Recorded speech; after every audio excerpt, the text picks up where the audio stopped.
5ই August রক্তক্ষয়ী সংঘর্ষের মধ্য দিয়ে বৈষম্য বিরোধী ছাত্র আন্দোলনের মাধ্যমে আমরা তৃতীয় স্বাধীনতা পেয়েছি। ঘটেছে স্বৈরাচার সরকারের পতন। এই পতনের পর থেকে আমাদের এই প্রিয় মাতৃভূমি বাংলাদেশের উপরে বিভিন্নভাবে দুর্যোগ যেন শেষই হচ্ছে না। তাই এই দুর্যোগকালীন সময়ে ফেনীর বন্যা দুর্গত এলাকার মানুষের জন্য যে ত্রাণ সংগ্রহ কার্যক্রম শুরু করেছিল হাসনাত, সার্জিস সহ বিভিন্ন সমন্বয়কের নেতৃত্বে ঢাকা বিশ্ববিদ্যালয়ে, সেখানে কিছু অর্থ জমা আছে। এই অর্থ জমাকে কেন্দ্র করে বিভিন্ন মহল এই সমন্বয়কদেরকে বিতর্কিত করার চেষ্টা করছে, কিন্তু তারা এই অর্থ কি করেছেন, তারা আত্মসাৎ করেছেন কিনা সে ব্যাপারে একটি চূড়ান্ত ব্যাখ্যা দিলেন হাসনাত আব্দুল্লাহ। চলুন তার মুখ থেকে শুনি তিনি কি বলছেন। আসসালামু আলাইকুম সবাইকে। ইতিমধ্যে কয়েকটা বিষয় অ্যারাইজ হয়েছে সোশ্যাল মিডিয়াতে যে সকল শ্রেণী পেশার মানুষ টিএসসিতে ত্রাণ সহায়তা করেছে। এখন এই ত্রাণের টাকা কেন ব্যাংকে রাখা হয়েছে, মানে এটাও একটা বার্নিং কোয়েশ্চেন বর্তমানে সোশ্যাল মিডিয়াতে শুধু বাজওয়ার্ড। টিএসসির টাকা কেন, ত্রাণের টাকা কেন ব্যাংকে? এখন দেখেন, আমরা যখন ত্রাণ সংগ্রহ করি এবং ত্রাণের কিন্তু প্রত্যেক দিনের হিসাব কিন্তু উপস্থাপন করা হয়েছে যে প্রত্যেক দিন আজকে কয় টাকা উঠেছে, তারপর দিন কয় টাকা উঠেছে এবং সর্বশেষ দিন কয় টাকা উঠেছে, প্রত্যেক দিনের হিসাবটি কিন্তু প্রত্যেক দিন প্রকাশ করা হয়েছে।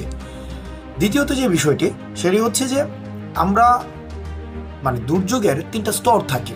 একটা হচ্ছে দুর্যোগ পূর্ববর্তী স্তর, দুর্যোগকালীন এবং দুর্যোগ পরবর্তী। এখন দুর্যোগ পরবর্তী স্তরটি হচ্ছে সবচেয়ে বেশি ব্যয়বহুল, যেটিকে আমরা বলি পুনর্বাসন পর্যায়।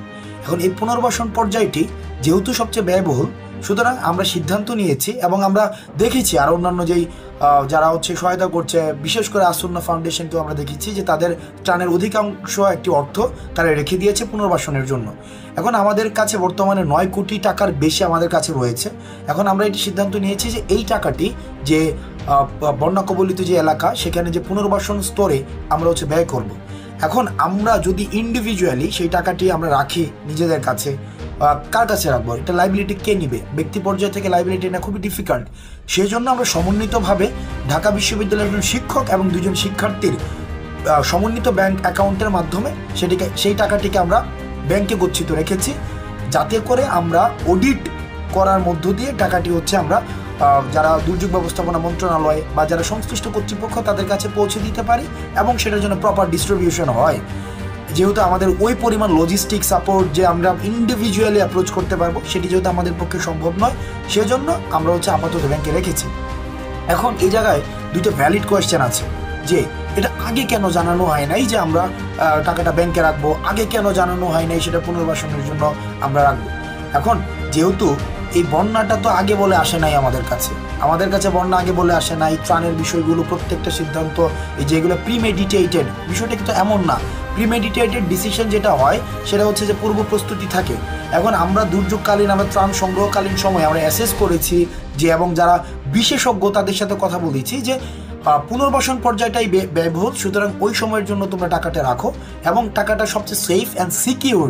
কারণ ব্যক্তি পর্যায়ে যদি টাকাটা রাখি তখন আবার আপনারা এই প্রশ্ন করতেন, এই টাকা ব্যক্তি পর্যায়ে কেন, বান্ধবীর অ্যাকাউন্টে কেন, এটা কেন সেটা কেন? তার চেয়ে ভালো সবচেয়ে সিকিউর আমরা ব্যাংকে রেখেছি। এখন প্রশ্ন আসতে পারে এই টাকা কি আমরা ব্যবহার করছি কিনা? এই টাকা আমাদের ব্যবহার করার কোনো প্রশ্নই আসে না, কারণ 4 তারিখ যেই টাকাটি উঠেছে সেই টাকাটি সম্পূর্ণ সেখানে রাখা হয়েছে ব্যয় বাদে, আর এখন যখন উত্তোলন করা হবে ঠিক সমপরিমাণ টাকা উত্তোলন করা হবে। তো সুতরাং এখানে অর্থ তসরুফের কোনো প্রশ্নই আসে না। এই জায়গায় বলে রাখা ভালো, অনেকে প্রশ্ন করছেন যে ত্রাণের টাকা নিয়ে হয়তো আমরা জেলা সফরগুলো করছি। বলে রাখা ভালো যে আমাদের এই যে সফরকালীন যে অর্থটি কোন জায়গা থেকে আসছে সেটি জানারও আপনাদের এক ধরনের অধিকার রয়েছে, জবাবদিহিতা নিশ্চিত করবে। প্রথমত এই সফরের বিষয়ের যেই অর্থটি সেটি কোনো ত্রাণের সাথে কোনো সম্পর্কিত না। সেটি আপনারা জানেন যারা রাষ্ট্র সংস্কারের কাজে অংশগ্রহণ করতে চায় তারা আমাদেরকে বিভিন্নভাবে সহায়তা আন্দোলনের শুরু থেকেই করছে, একদম আন্দোলনের প্রথম দিন থেকেই। কোটা সংস্কারের আন্দোলন যখন ছিল তখন থেকে শুরু করে আজকে পর্যন্ত তারা সহায়তা করছে। কেউ আন্দোলনকালীন সময়ে টাকা দিয়ে, তারপর অর্থ দিয়ে, ওই যে পানি দিয়ে, খাবার দিয়ে, ব্রেড, কলা, বনরুটি এগুলো কিনে দিয়ে, মানে বিভিন্ন ফর্মে কিন্তু আমাদের হেল্প করছে। ঠিক একইভাবে এখনও আমরা যখন জেলা সফরগুলো করছি সেভাবে হেল্প করছে। কীভাবে হেল্প করছে? কেউ হয়তো গাড়ি সহায়তা দিচ্ছে, কেউ হয়তো খাবার ম্যানেজ করে দিচ্ছে, কেউ হয়তো থাকার জায়গাটির ব্যবস্থা করে দিচ্ছে এখন সেটি শুভাকাঙ্ক্ষী যারা রয়েছে তারা এই কাজটি করছে। আমাদের বিশ্ববিদ্যালয়ের অনেক বড় ভাই রয়েছে, তারা এই কাজটি করছে। রাষ্ট্র সংস্কারে আগ্রহী কিন্তু নাম প্রকাশে অনিচ্ছুক অনেকে রয়েছে, তারাও এই কাজটিতে আমাদের সাথে অংশগ্রহণ করছে। সর্বশেষে এখন আমাদের বিষয়ে কিছু এলিগেশনস আপনারা দিচ্ছেন বা অভিযোগ করছেন, বিশেষ করে কমেন্টে অনেকে নাম না জানা, যাদের আসলে ব্যক্তিগতভাবে ফেসবুক আইডিগুলো লক করা, এবং দেখা যাচ্ছে যে তারা একটা পার্টিকুলার রাজনৈতিক সাবস্ক্রিপশন নিয়ে তারা চলাফেরা করছে। তো তারা আপনারা অভিযোগ দিচ্ছেন, এবং কিছুদিন আগে 12 কোটি টাকা নিয়ে আমি আর সার্জিস নাকি আমাদের মতো কন্দল আছে, এই ধরনের অভিযোগ কিন্তু আমাদের আন্দোলনকালীনও হয়েছে। ইভেন আওয়ামী লীগ বলছে আমরা নাকি 500 কোটি টাকা আমাদেরকে দিছে। তারপরে একটা পর্যায়ে তো আসছে যে আন্দোলনের আগের দিন সার্জিসের বাসায় 2 কোটি টাকা পাওয়া গেছে। আমার এবং সার্জিসের মধ্যে 7 কোটি টাকা নিয়ে বিবাদ আন্দোলনকালীন সময়। তো এখন দেখুন, ওই অভিযোগগুলোতে ছিল, কিন্তু ওই অভিযোগ তো একটাও প্রমাণিত হয়নি। আমাদের আওয়ামী লীগ সরকার, ফেসির সরকার যখন ছিল, তারা তখনও আমাদেরকে বিতর্কিত করার জন্য বিভিন্ন অভিযোগ দিয়েছে। এখন তাদের যারা ফলোয়ার্স রয়েছে, তাদের যারা কর্মী রয়েছে, তারাই এখন আমাদের বিরুদ্ধে অভিযোগগুলো দিচ্ছে যে আমরা যেমন 12 কোটি টাকা নাকি আমরা নিয়ে পালাই গেছিলাম।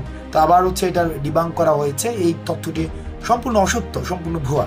তো আপনারা যারা অভিযোগ দিচ্ছেন, আমরা আপনাদেরকে চ্যালেঞ্জ দিচ্ছি, ওপেন প্ল্যাটফর্মে চ্যালেঞ্জ দিচ্ছি, যদি 1 টাকার কোনো ধরনের আপনারা আমাদেরকে মোরালি 1 টাকা কোনো ধরনের আমরা খেয়েছি, 1 টাকা আমরা কারো কাছে চেয়েছি, কোনো চেষ্টা তদবির এগুলো করেছি এবং সেখানে আমরা টাকা খেয়েছি, 1 টাকা, আমি কিন্তু বলছি, কোনো 1 টাকার কোনো ধরনের যদি আমাদের সংশ্লিষ্টতা দেখাতে পারেন, দেশের বিদ্যমান যে আইন রয়েছে সেই আইনে আমাদের যে ধরনের শাস্তি রয়েছে, আমরা সেই ধরনের শাস্তি মাথা পেতে নেব। বৈষম্যবিরোধী ছাত্র আন্দোলনের আপনার যদি প্রপার এলিগেশনস থাকে, ডকুমেন্টস থাকে, এভিডেন্স বেসড এলিগেশনস থাকে, সেক্ষেত্রে আইনশৃঙ্খলা রক্ষাকারী বাহিনী যারা রয়েছে তাদেরকে আপনারা বলবেন। এখন একটা অভিযোগ, হুট করে একটা অভিযোগ দিয়ে দিচ্ছেন, সেটা আগা নাই মাথা নাই। আওয়ামী লীগ সরকার যেভাবে অভিযোগ দিত, সেই অভিযোগের ধারাবাহিকতায় সেটিকে আমরা রাষ্ট্র সংস্কারের কাজে এবং জাতীয় ঐক্যে যেটি ঘটিত হয়েছে সকল শ্রেণী পেশার মানুষের মধ্যে, সেটিকে ফাটল ধরার প্রয়াস হিসাবে আমরা দেখছি যে জাতীয় ঐক্যকে বিনষ্ট করার জন্য এই ধরনের অভিযোগ দিচ্ছেন। কিন্তু এই ধরনের অভিযোগ একটাও কিন্তু প্রমাণিত হয়নি, এখনো পর্যন্ত একটা অভিযোগই কিন্তু প্রমাণিত হয়নি। আমি আবারও বলছি, 1 টাকা যদি কেউ দেখাইতে পারেন যে আমরা 1 টাকা কোনো জায়গা থেকে আমরা নিয়েছি, সেক্ষেত্রে বিদ্যমান আইন অনুযায়ী আমরা শাস্তি আমরা মাথা পেতে নেব।